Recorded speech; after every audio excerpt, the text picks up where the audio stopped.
Level 1. The applicant. You don't walk into the FBI. You earn the right to be considered.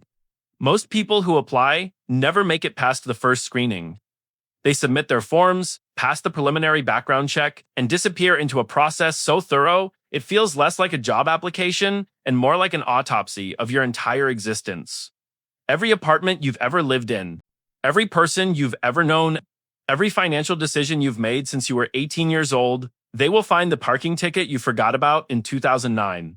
They will interview your college roommate, your high school coach, the neighbor who lived 3 doors down from your parents when you were 11. If there is anything in your past that could be used against you, they will find it before your enemies can. You have a law degree, 4 years of field experience in white-collar investigations with the state attorney's office, a clean record. You run 6 miles 3 times a week and score in the top percentile on the physical fitness test. You pass the polygraph, you pass the psychological evaluation, you pass the written exam, then you wait. The waiting is its own test.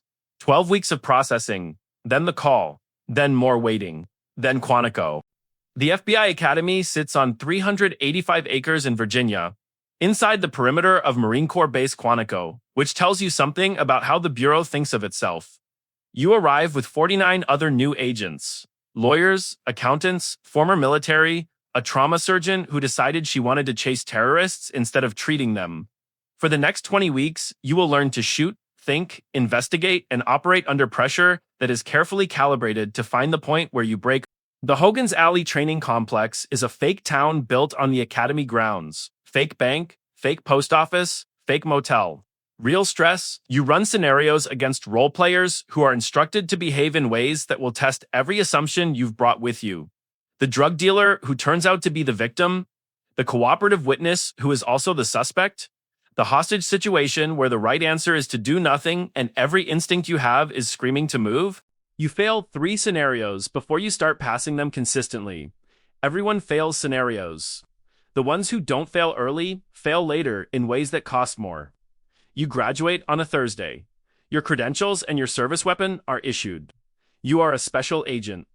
The title sounds large. The reality is that you are the newest, least experienced person in whatever field office you're assigned to, and the weight of the badge will not feel earned for years. Level 2. The rookie agent. Your first field office is Cleveland. Nobody requests Cleveland. Cleveland is where they send you when the Bureau needs bodies and your preference for New York or DC or Los Angeles is noted and filed away with the other preferences of people who don't yet have the standing to make demands.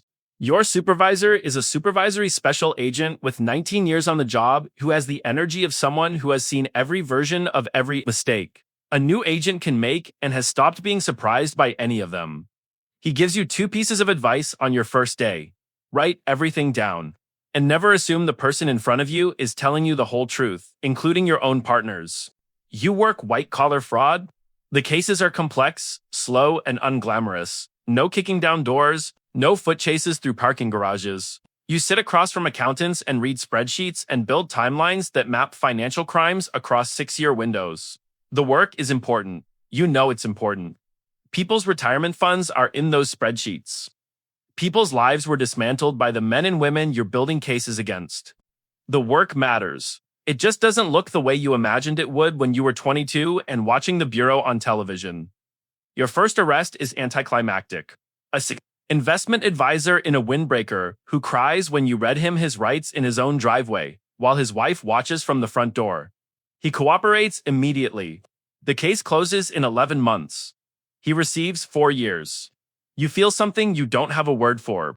Not satisfaction, exactly. More like the quiet recognition that justice is a process, not a moment, and the process takes longer than anyone wants it to. You make mistakes. You write a report with a factual error that your supervisor catches before it reaches the prosecutor. You miss a wire transfer in a financial record that a more experienced agent finds 3 weeks later. Each mistake is documented, discussed, and filed. The Bureau has a long memory and a longer paper trail. You learn the culture. The FBI is not one thing. It is 56 field offices and 400 resident agencies and a headquarters in Washington that issues policies, which the field interprets according to local tradition and supervisory discretion. What works in Miami doesn't work in Omaha. What the manual says and what actually happens in the field are related documents written in the same language about different realities. Level 3. The seasoned agent, 5 years in.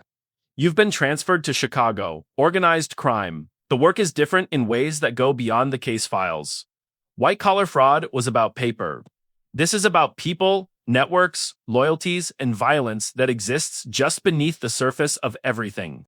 You work a crew connected to a larger organization that has operated in Chicago for 4 decades.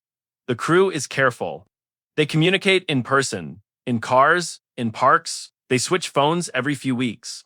They have lawyers on retainer who know exactly how close the bureau can get before you have to back off. They have been doing this longer than you have been alive, and they are very good at it. You develop a source. Not a formal informant registered in the system, but a peripheral contact. Someone adjacent to the organization who has reasons of their own to share information. Managing a source is one of the most complex things an agent does. You are asking someone to betray people they know, people who trust them, people who would harm them severely if they knew what was happening. You are responsible for that person's safety in ways that the Bureau's guidelines acknowledge but cannot fully account for. If your source is exposed, the consequences are yours to carry. The case takes 3 years to build. 42 recorded conversations, 6 cooperating witnesses, a financial analysis that traces money through 7 shell companies across 4 countries. When the indictments come down, 14 people are arrested on a Tuesday morning in simultaneous operations across 3 neighborhoods. You're in the car that picks up the crew leader. He looks at you when you put him in the back seat and says nothing. His silence is more unsettling than anything he could have said. The work changes you in ways you don't notice until someone who hasn't seen you in a while mentions it. You've gotten quieter. You listen differently. You've developed the habit of watching people's hands before their faces because hands tell you what faces are trying to hide. You sit with your back to the wall in restaurants. You check your mirrors on the way home from work. Not paranoia, exactly. Pattern recognition refined to the point where it operates below conscious thought. Level 4. The specialist. 8 years in, you are selected for the behavioral analysis unit. The selection is competitive. The unit does not recruit widely. They identify agents with specific combinations of experience, academic background, and demonstrated aptitude for the particular kind of thinking the work requires. You have a graduate degree in forensic psychology that you completed nights and weekends over 4 years while working full-time. You have a track record of successful casework. You have, according to the evaluation, an unusual capacity for sitting with ambiguity without resolving it prematurely. That last quality is the important one. Most people are uncomfortable with uncertainty. They want an answer, a category, a conclusion. The work of behavioral analysis requires staying in the uncertainty long enough to understand it, which is a different thing entirely from resolving it. You profile violent offenders. You analyze crime scenes from photographs and reports and the testimony of investigators who were there and have since tried to organize what they saw into language. You look for patterns, signature behaviors, the distance between what the crime required and what the offender chose to do anyway. Because what is chosen beyond necessity is where the person is. The cases don't leave you at the end of the day. That's the part the job description doesn't include. You take the files home in your head and they arrange themselves in your dreams, and you wake at 3 in the morning with a thought about a case that has been sitting unsolved for 2 years, and you write it down, and sometimes it matters. And sometimes it doesn't, and you can never know which until later. You consult on a case in Oregon that has been open for 4 years. 3 victims. A geographic pattern that points to a specific type of employment. A behavioral signature that suggests a level of organization inconsistent with the forensic disorganization at the scenes. The inconsistency is the answer. 2 offenders, working separately, choosing the same victims by coincidence of preference. The local investigators think you're wrong for 6 weeks. Then they're not. The victories are not announced. The work is classified at levels that mean most people will never know what you did or when you did it. You are used to this. The ego that needs acknowledgement was incompatible with this work and was filtered out somewhere around year 3. Level 5. The negotiator. 10 years in, you complete the FBI Crisis Negotiation Unit training and are added to the National Response roster. A hostage situation is not what it looks like from the outside. From the outside, it looks like urgency, like time running out, like decisions made in seconds. From the inside, it is the opposite. The single most important thing a negotiator does is slow everything down. Buy time, create space, keep talking. Every minute of conversation is a minute in which no one dies, which is the only metric that matters in the moment. You deploy to a situation in rural Georgia. A man has barricaded himself in a farmhouse with his estranged wife and their 2 children. He has a rifle. He has been awake for 31 hours. He is not rational in the clinical sense, but he is not irrational either. He is a man in enormous pain, making decisions from inside that pain. Your job is not to trick him. Your job is to understand him well enough to give him a reason to choose differently. You talk to him for 11 hours through a phone that a tactical officer placed near the front door before falling back. You learn his name, his children's names, the name of the dog he had when he was a child. You learn that his father left when he was 7 and that he has spent his entire adult life trying not to become his father and has arrived at this farmhouse, convinced he has already failed. You tell him that being here, still talking, is the opposite of what his father did. His father left, he's still here. That matters. He comes out at 4:47 in the morning. His wife and children are unharmed. He is taken into custody without incident. The tactical team that has been staged in the tree line for 11 hours stands down. An agent who has been awake as long as you have puts his hand on your shoulder and says, "Good work," and that's all there is. You drive back to the staging area and sit in a parking lot for 20 minutes before you can make yourself move. Not because of what happened, because of what almost happened and didn't. Level 6. The Supervisor. 14 years in. You are a supervisory special agent running a squad of 12 agents in the Chicago field office.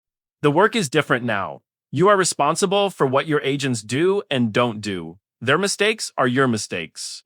Their successes belong to them. That asymmetry is the job, and it takes longer to make peace with than anything else about this level. You have an agent who is technically excellent and interpersonally difficult. He produces results and creates friction simultaneously, and the friction is beginning to cost more than the results justify. You have the conversation 3 times over 6 months. The 4th time, you put it in writing. The 5th time, the conversation goes to HR. He transfers to another office. The case he was working is reassigned. You spend 2 months wondering if you handled it correctly and conclude that you probably did, and that conclusion doesn't make it feel better. You mentor a junior agent who reminds you of yourself at year 2, impatient, smart enough to be dangerous, certain that the gap between where she is and where she wants to be is smaller than it actually is. You tell her the same things your supervisor told you, and some of them land and some of them don't, and you remember that the ones that didn't land for you didn't land because you needed to learn them yourself, and there was no shortcut available, and there still isn't. The administrative load is real and relentless. Approvals, budgets, personnel evaluations, interagency coordination, congressional inquiries that arrive with unrealistic deadlines attached. You miss the fieldwork. Not constantly, but specifically. The way you miss something that shaped you and that you can no longer access directly. Level 7. The Section Chief, 18 years in. Washington. The move to headquarters is a promotion and a displacement simultaneously. You are closer to power and further from the work that gave you the standing to be here. The decisions made in these buildings affect thousands of agents and millions of cases. And the distance between the decision and its consequence is so vast that you have to trust the system you're operating in, even when the system is visibly imperfect. You oversee a section of 60 analysts and agents working counterintelligence. The work is abstract in ways that fieldwork never was. You are looking for patterns in patterns, anomalies in anomalies. The intelligence suggesting that a foreign service has placed an asset inside a domestic institution, and your job is to identify the institution before the asset is identified, which requires knowing what you don't know and mapping the shape of the unknown, which is as close to impossible as work gets while still being work. You brief the director twice a week. The director is political in the necessary sense of someone who operates at the intersection of law enforcement and government and has to navigate both. You give him the truth as cleanly as you can and let him decide what to do with it. That is the correct relationship, and maintaining it requires discipline because there are days when what you know and what is being decided feel very far apart. Your marriage is intact. This is not a minor achievement. Your wife teaches high school history and has spent 18 years maintaining a life that functions, independently of your schedule and your absences, and the things you can't tell her about. She is not unaware of what this has cost. She has chosen it anyway. You don't take that for granted the way you once did. Level 8. The executive. 22 years in. Assistant director, you are responsible for an entire division. Budget, personnel, strategy, congressional relations, interagency partnerships, public communications. The work is almost entirely managerial. The last time you personally worked a case was 6 years ago, and you miss it the way you miss a language you used to speak fluently. And now only catch in fragments. The decisions at this level have consequences that unfold over years. A policy change in how the Bureau handles a category of cases will affect thousands of investigations and dozens of prosecutors and ultimately the people whose cases those investigations determine. You sign things that matter at a scale you can feel but cannot see. You testify before the Senate Judiciary Committee. You use language that is carefully honest and strategically precise because you are representing an institution that is larger than yourself, and the institution has interests that extend beyond any individual case or any individual year. You answer questions from senators who have read summaries of reports about work that took years to produce. You do this without condescension. This is harder than it sounds. An agent in a field office you oversee is killed during an operation. The second agent killed under your watch in 22 years. You attend the funeral, you speak to the family. You read the after-action report looking for the decision that could have been different. There is always a decision that could have been different. The question is whether a reasonable person with the available information would have made a different one. And the answer in this case is no. And the answer does not make the funeral any less what it is. Level 9. The exit. 26 years, retirement. The ceremony is at headquarters. People you have worked with for 2 decades say things about you that are true and insufficient. A shadow box is assembled. Your credentials, your service weapon, your career reduced to objects behind glass. Then there is a Monday morning with nowhere to be. The silence is different from any silence you encountered in the work. Those silences had context. This one is open. It asks nothing. You don't know what to do with it for the first 6 weeks. Then you learn. You consult. Former agents always consult. The clearance, the contacts, the institutional knowledge, it has a market value and the market pays well. The work is adequate, it is not the same. You write not a memoir, something more specific. A case study in how the Bureau handled a category of investigation across 2 decades. And what changed and what should have changed faster. You publish it in a journal that 1,200 people read. 3 of them send letters. One of the letters is from a young agent who says it changed how she thinks about the work. That letter sits on your desk for a long time. Your body keeps its own accounting. A shoulder that never recovered fully from a takedown in year 7. Hearing that audiologists describe as consistent with extended firearm exposure, sleep that is lighter than it should be, and populated with fragments of cases that never fully resolved. The VA has forms for all of it. You fill them out with the same precision you brought to every report you ever wrote, and you wait, which is something you became very good at a long time ago. Level 10. The cycle. Somewhere right now, a law school graduate is sitting across from a bureau recruiter filling out the first of many forms that will determine whether she is who she says she is. She doesn't know what's coming. She doesn't know about the cases that will follow her home. The sources she will be responsible for keeping alive. The decisions that will have to be made in seconds with information that is always incomplete. She doesn't know about the marriages that bend under the weight of the work or the funerals for people who went through the same training she is about to complete and did not come out the other side. She doesn't know that the badge she is working toward will become the heaviest thing she carries. Not because of what it weighs, because of what it means to carry it correctly. She thinks she knows what the FBI is. She knows the public version, the television version. The version that exists in the space between what the Bureau does and what the Bureau can say it does. She learned the real version. 1 case at a time. 1 decision at a time. 1 year at a time. The recruiter slides the next form across the desk. She picks up her pen. The cycle begins.